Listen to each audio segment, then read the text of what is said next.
Assalamualaikum dan salam sejahtera. Saya Nurul Khairunisa Minas Abdullah, nombor matrik 289-192, ingin membentangkan tugasan individu saya yang bertajuk Laporan Ketua Audit Negara dan Pengurusan Kewangan di Malaysia. Laporan Ketua Audit Negara adalah alat penting dalam pengurusan kewangan negara, iaitu memastikan penggunaan dana yang cermat dan telus. Ini menunjukkan bagaimana dana awam digunakan untuk pembinaan infrastruktur dan membangunkan masyarakat serta mendedahkan isu-isu seperti kecuaian, pengurusan kewangan dan projek yang terbengkalai atau melebihi bajet. Laporan Ketua Audit Negara juga mencerminkan keperluan kebijaksanaan dan keberanian dalam menjaga integriti dan pengurusan dana awam. Teori dan konsep pengurusan kewangan yang holistik pula terdiri daripada 3, iaitu perancangan, pelaksanaan dan pengawasan. Perancangan, pengurusan kewangan melibatkan penentuan penggunaan sumber kewangan seperti Kerajaan Malaysia yang merancang pendekatan holistik untuk membantu golongan miskin. Kedua, iaitu pelaksanaan, proses menjalankan perancangan. Misalnya, Kerajaan Malaysia telah melaksanakan inisiatif seperti Jamin Kerja dan Penjana HRDF untuk mencapai objektif sosial dan ekonomi. Akhir sekali iaitu pengawasan, proses pemantauan dan penilaian penggunaan sumber kewangan untuk memastikan penggunaan sumber kewangan yang efisien. Laporan Ketua Audit juga berfungsi sebagai alat pengawasan dalam proses ini. Seterusnya iaitu pengurusan kewangan di Malaysia, terdiri daripada Kementerian Kewangan, Bank Negara Malaysia BNM, Jabatan Audit Negara JAN dan agensi kerajaan lain seperti BSN, Bursa Malaysia, JANM, JPPH, JKDM, KUAP dan KWSP. Semua entiti ini bekerjasama untuk memastikan pengurusan kewangan negara berjalan dengan lancar dan berkesan. Terdapat perbandingan pelaksanaan audit kewangan di negara-negara lain. Contohnya kalau di Malaysia, kita menggunakan laporan Ketua Audit Negara untuk ketelusan. Di negara Brazil pula, mereka fokus kepada audit pematuhan.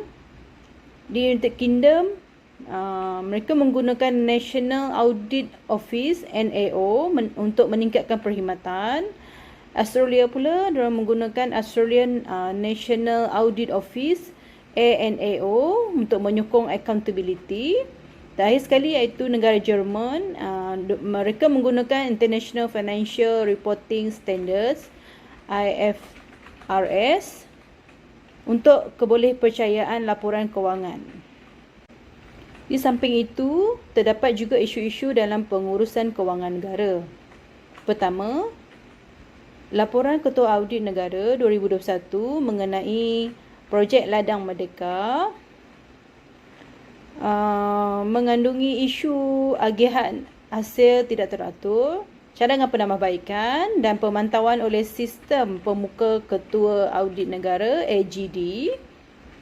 Kedua pula isu pengurusan kewangan, proses pengurusan yang kompleks dengan pelbagai pihak yang bertujuan untuk kecekapan penggunaan sumber.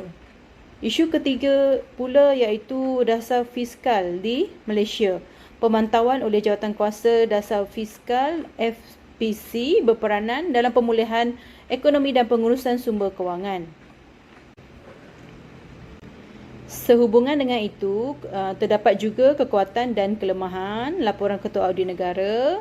Misalnya kekuatan, laporan Ketua Audit boleh memberi gambaran terperinci mengenai aktiviti dan operasi kerajaan. Dia juga telus dalam pengurusan kewangan kerajaan. Ia juga disediakan berdasarkan undang-undang dan kredibiliti laporan. Kelemahan pula iaitu tindakan tidak berkesan terhadap isu dan penyelewengan. Kedua, lewat sedia dan hantar laporan.